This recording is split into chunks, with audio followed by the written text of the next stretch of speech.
I'm Emily, and I'm going to show you how to set up your Microsoft 365 email on your iPhone. Let's get started.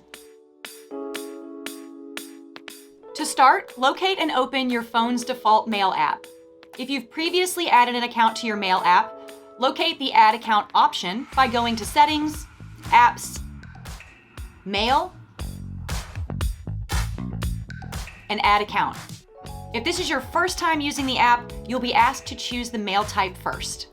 Typically, the Mail app will ask for the mail type before continuing.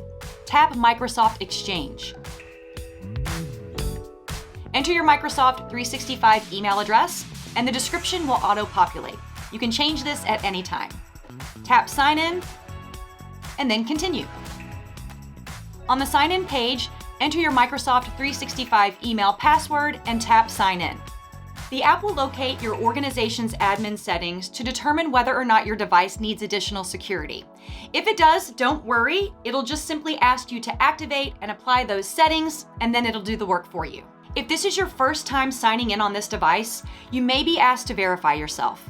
Select the method you want to use, and then tap Send Code. Enter the code, and then tap Verify Code. You may be asked to confirm that you trust this domain. Tap Continue. If you have multi-factor authentication set up, verify using your Authentication App. Choose which services you want enabled for this email address, and then tap Save. And that's it. That's how you add your Microsoft 365 email to your phone. I'm Emily. See you next time.